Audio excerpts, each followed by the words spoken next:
It's time again for Natural 2, our unscripted tabletop talk show. And it's going to be a fun one today. We've got something a little different than our usual advice episode, our daytime TV sort of special. We're going to play a little game right here in the episode. And that is that Nathan and myself, I'm James, by the way, are going to pose scenarios to each other are very similar to what you might encounter as a DM in a game, and ask one another how we would resolve them or get out of them or make them work in the context of our hypothetical game. I think that hopefully just going through some of these example scenarios will help you begin a process of your own, because this is a really creativity focused practice or test. You have to find your own way of writing yourself out of a corner or adjusting your plans to fit your players' constantly veering strategies or focus. But seeing two other people do it in their own style will help you at least start formulating your own plan on how to address certain problems such as these. Something you have to be comfortable with as a DM, and as a player too, but especially as a DM, is improvisation. You've got to make up stuff on the spot. Sometimes there's no avoiding it. Doesn't matter how much prep you do. So, in that vein, neither of us have heard what the other is going to ask us before now. We're going to come up with our answers, our resolutions off the top of our heads for each other's questions that are posed. So if you're ready, I think in the spirit of rolling dice, you can call odds or evens for whether you ask yours first or I ask mine first. We will go with evens. It's a 5. So I'm going first So then? Your party, and for all intents and purposes, at least for the situations that I am revealing, imagine stereotypical party, 4 adventurers, average level, average access to like equipment and things of that nature, just to give you as most range or tools as humanly possible.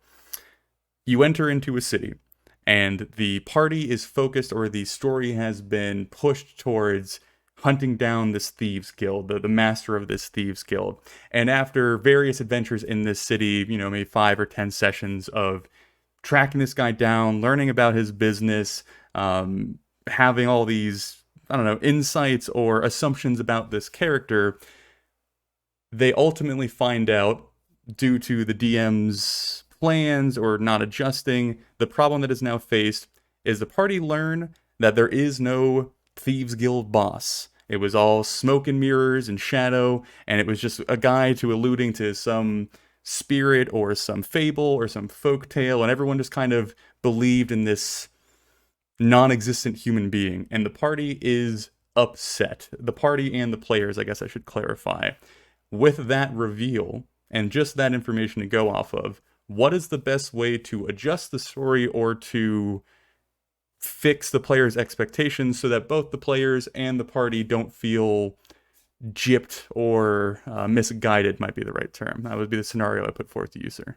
So if I understand correctly, there is a thieves guild, it just doesn't have a leader? Yes, like all of the various people in the guild, they might even believe there's a leader, or the higher ups might not, fully believe in it. It's just this talked about figure that everyone else seems to believe in. The party believed in them. They had this, idea in their mind of who this person was, but whatever chain of events occur, they eventually discover that he wasn't ever alive. He never really existed. He's this concept, basically, that everyone else has kind of put faith into, and now the party has been stolen from their evil boss fight, basically.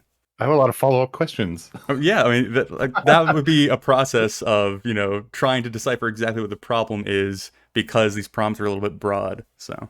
So, so there is a thieves guild that operates, but it doesn't have a real leader. It's got a mythical, like a legendary figure that nobody has apparently ever seen. And then Yeah. the party discovers that there is no leader. It's So, basically a boogeyman that has been like spiraled out of control to the point where the story of this person now keeps this order in line, or people use it to threaten other lower members of the guild of, like, Oh, you're not going to go on this mission? Well, Boogeyman's going to get you. And though he doesn't exist, he is the leader of this organization that no one actually works with. It's just this kind of out of organization concept that is used almost like a bludgeon to spur people forward or keep things in line.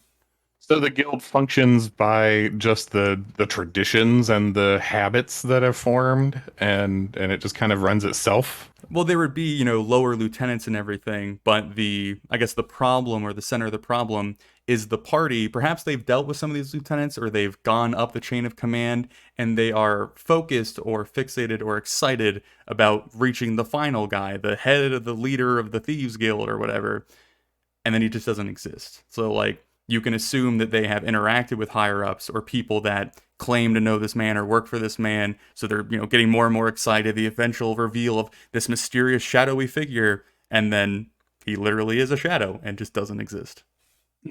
All right. So one of the principles that I try to hold to is first idea, best idea. And that's not always true, but it helps me to push through analysis paralysis, which is a Mm-hmm. big problem for me. So the first idea that I have, they have discovered that the Thieves Guild, the leader of the Thieves Guild isn't a real person, doesn't exist.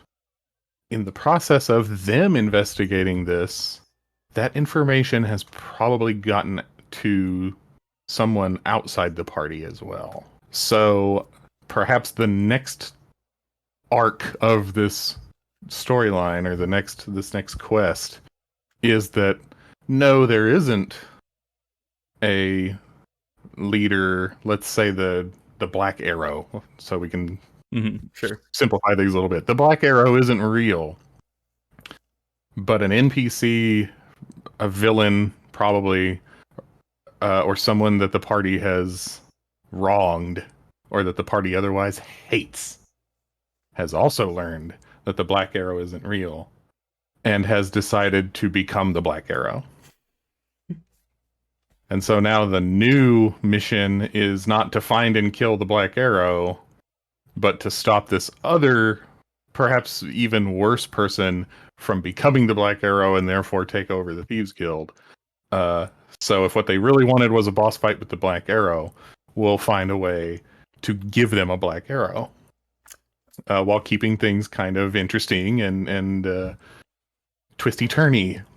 What's rather interesting is that the routine or the structure we were going to go with. So I was going to then present what I had thought of as the solution to the problem, and we are very similar. Like that was more or less the kind of solution I had in my head as well. So that's, I guess, a good sign, I imagine.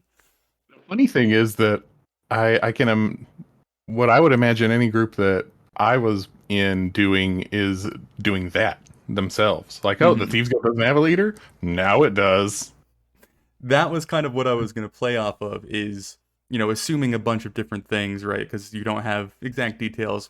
Let's say, one of the lieutenants they killed or one of the Thieves Guild members they interacted with leading up to this reveal, they either like he died off screen or they tortured him maybe and then let him go. Now comes back with a chip on his shoulder and decides he's going to rule the Thieves Guild now, knowing that there's this power vacuum. And so the party now either have to oppose him or take his place, or that could be the new story, the new focus, and they can take whatever frustration they had of not having a Black Arrow and then place it on, Thug A that is now attempting to rise in the ranks. First idea is probably the best idea. Mhm. But just in the course of talking about it, I have a second idea now too, Mhm. which is what would really happen for me Mhm. is I would work through an idea and be like, all right, that would work. But then in that process, I would think of something else, and then now it's like, oh, maybe that would be even better. Mhm. Uh, Plan B would be that they both ideas hinge on the this Schrodinger's villain, right? They looked for him, and so now he doesn't exist. Uh, but in the process of looking for him, they're setting up a different villain or a different problem, kind of a law of unintended consequences. So in the first scenario, a bad guy they already know about finds out what they have learned and steps into that role. Or my second option that I just have come up with is that because parties are almost always sloppy as hell, right? Mm-hmm. So they've let it slip somehow. Word has gotten out that there is no Black Arrow, and now the Thieves Guild has fractured, and there is gang warfare in the streets. Mm-hmm. And they have ruined the domestic tranquility of this town by letting the new word get out that there is no Black Arrow. And so now all the various lieutenants in all the crappy little corners of this city are at war with each other for who gets to lead. Mm-hmm. Uh, so one situation is a little more classic D&D, I think, or lets you get to the end of the arc in a straighter line, and the other is maybe a little more realistic in terms of what might actually happen Mm-hmm. if this were real life. So that's what I got. Those are my Yeah, left the hand, right hand. what I was hoping to spotlight with this problem is so often because I looked up a lot of like, oh, I did this and I don't know what to do, or I've gotten to this point in the story and I'm lost. So many of the posts spawn from the DM sticking to some decision that he wasn't sure of or kind of felt like might go wrong, and then now is suffering the consequences of sticking to that decision. So you can't go back and solve that, though you should take that as a learning experience in and of itself. But you now have to figure out how to solve the problem you've created. And the best way to do that more often than not is to listen to your players, because the players will tell you what they want. So if what they want is to go and just annihilate the Thieves Guild out of, I guess, player frustration or character frustration, let that happen. Let them murder the Thieves Guild. And I'm sure a lot of DMs will be like, oh, but I had this NPC and this cool story, and I had all these secrets like interweaved with the. Throw it out. It's fine. You can place them somewhere else. You can get around to it later. It's more important for your players to feel a sense of victory, to achieve something, or to move past the frustration than to save all these little small ideas that you have because you have found yourself in this problem because you stuck to your guns initially. Now you got to learn to let things slip when they don't feel right. And that would be I guess the point of this scenario is to highlight that problem that pops up a lot of the time. DMs and players are equally susceptible to building up a moment in their mind. Gosh, when we cross paths with this character again, I'm this is what I'm going to do, and it's Writing going to down be your cool, monologue. and I've got it all worked out. Yeah, and as a DM or as a player, you can build up this image in your head. You can make this scene in your mind, and then start chasing it, and be frustrated when the arc of the campaign is starting to bend away from that. And it's important to recognize when that's happening and when it is starting to gum up the works. Are you ready for yours now? I am. I'm a little nervous, but fire it at me, sir. Mine's going to be a little more technical Okay. than that one. Okay. So your party of established characters, let's say Mm-hmm. they're tier 2 characters, so 7, 8, Okay. level 7, 8, 9, something like that. Local heroes. Mm-hmm. No, it's local heroes is tier 1. Then regional, I think after Then that. like heroes of the realm. Something like that, yeah. Yeah, and then heroes of the world, and then masters of the world. Mm-hmm. So, your heroes of the realm, established characters with a history you've been playing for some amount of time. It's not a brand new campaign, Mm-hmm. but it is a new arc. Okay. And the party is entering a new territory that they have not yet explored, and it is a hostile territory. And so, in order to kind of set the scene and introduce some of the new bad guys, you roll up an encounter for them to have on the road while they're traveling. And it's not meant to be difficult. It's just, again, it makes sense that they would find some bad guys as they're just traveling across this hostile land. But after a series of bad rolls and worse decisions, they are on the verge of a TPK. Hmm. What do you do? So one of the first things, this is perhaps maybe beyond the scope of the problem, but I think it matters on how you solve it. Has there been a bunch of build up to this hostile faction as they are going to murder you, they are bloodthirsty creatures, or are they more along the lines of like some civilized opponent, a different empire or a kingdom that might question you or hold you for a time, or what's the spectrum of lethality that's been like expected so far? What I would say is that it hasn't been established. Okay. You are free to choose as the DM how brutal Hmm. these bad guys are.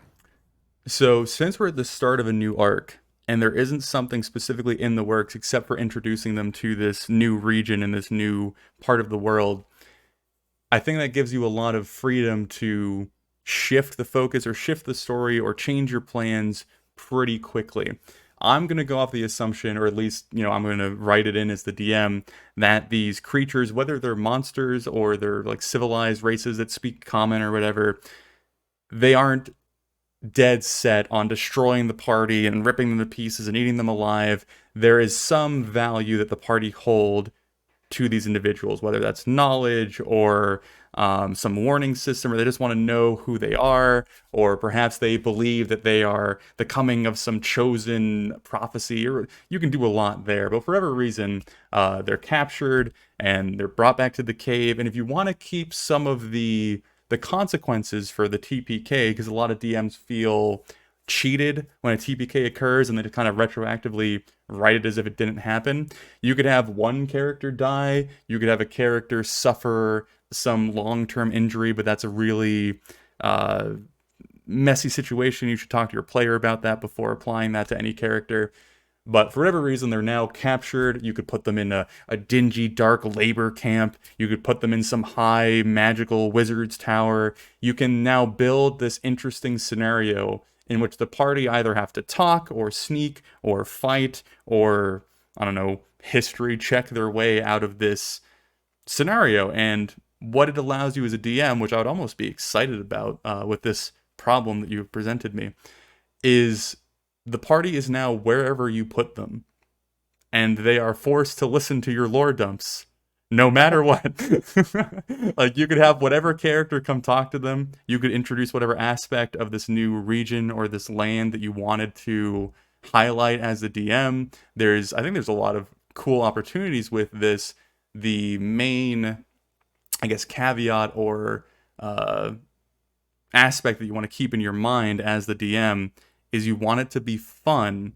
You don't want it to feel like multiple sessions of punishment for a dice roll. And I think you need to build that up out of game and in game, where you are explaining to the party, yeah, we had a TPK, but we're still on an adventure. This is still D&D, where every session is going to sit down and we're going to have fun, even though we are dealing with the consequences of the bad dice roll. And then also in game, don't make it such a horrifically difficult task to overcome that those sessions feel like a drag versus something exciting, because you can certainly make any scenario exciting if you know your players well enough and you're willing to mold your world in creative ways. So that would be my broad answer, if that addressed the problem you believe. Or yeah. Yeah, I definitely I think so. Mm-hmm. Um, and I think you're right that there is a lot that you can do there, short of, first of all, actually wiping out the party and everybody having to make new characters.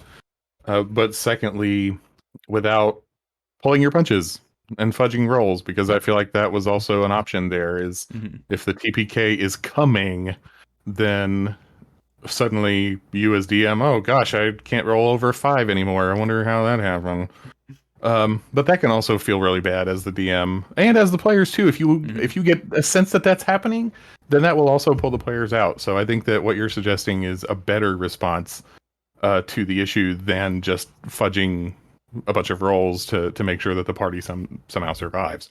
My alternative solution, as the person who came up with this scenario, Mm-hmm. is that the party is downed by the bad guys.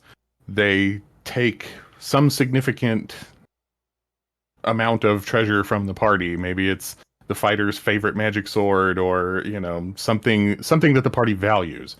They take it off of them, and while they're trying to decide whether or not to finish them off, a friendly NPC and his band of guards rides up on the scene and chases the bad guys away. Mm-hmm. And so now you can introduce a faction in your land that maybe didn't exist until that NPC just rode up. Or maybe they did and they were going to be a part of the plot the whole time, Mhm. and you just moved up their introduction. You've kept the party alive, and you've enacted consequences for the loss by taking treasure from them Mhm. that the very next thing they probably are going to do is rest up, heal up, and go after those guys to get their stuff back. One thing that I think DMs don't keep in mind often enough is taking away your players' plans, because you did mention this earlier, is a consequence in and of itself. Like, if a player was prepared to go to this new region and have this dialogue, or they had all these different jobs or roles for the various party members, and that's all thrown in the wind because of this very destructive interaction that they've now had, your party is already going to feel a sense of loss and a sense of annoyance, might be a little bit of a strong term, but they certainly are not going to forget this interaction anytime soon. They are going to remember it as a consequence in person versus losing gold or losing an item, which is still a valid way. But I think DMs feel like they aren't challenging their players, or they aren't creating a up and down story enough, when just stopping the player's plans in some aspects is a consequence or a punishment in and of itself. Or even just not looking cool. Yeah, looking I like a I like my doofus. characters to look cool and to be badass, and Mhm. so a loss is a loss. Losing a fight is uh I don't want to say a punishment. That's not the right word, but it's a consequence It's a in and of loss. itself. Yeah. There was a I can't take credit for this. It was someone else's podcast about the first Batman video game that came out, Arkham Asylum, I think. Hmm. And it's not a hard game. It's easy to beat that game. What's hard is winning like Batman, getting through it without getting hit and Hmm. looking cool. And for me, that's sometimes how I play D&D. It's not whether I win the fight. It's did I win it with style? Did I win it with flair? Or did I Hmm. win it by the skin of my teeth? You know, there are degrees to victory and defeat. And that's good to keep in mind too. Can I tell you something that I would not do in this scenario? Of course. I would not pull the very classic move of having the bad guys just leave. Oh, Hmm. you're not worth my time. I don't deal with You're, pigs in the mud. yeah, I don't have to dirty my sword to kill you, Hmm. weaklings, and then just disappear into the forest. I think it's better that probably than a TPK to do that, but it's pretty goofy in my opinion. Um, and unless you're running a, Saturday morning cartoon style game, it doesn't make a lot of sense. Hmm. That's not what happens in, violent situations, I think. In at least in mature fiction that is targeted at mature audiences. Hmm. It's there, and if it feels right, do it. I'm not saying not to ever do it, but I would try hard to come up with something that feels a little better. Well, there'll be certain villains that play off of that. They enjoy toying with their food, basically. And if that's the kind of villain you have, then that's a pretty accurate way of playing them, if that's the villain that you have. The other, I guess, little add on that I want to throw in, I love, as a DM, letting NPCs of the party interact with drift off back into the world when they're done dealing with them. Because what that allows you to do is you have this giant canvas of seeds that you can pick and pull from and throw into the story whenever you want. And our game is a little heavy on this because you guys are all connected to gods at this point. But if the party ever faces a task that is far too challenging, or just luck isn't on their side, you have a world filled with ex machinas, and you can play this more realistically. You can play it a bit more showy, however you feel works in the story and with your characters.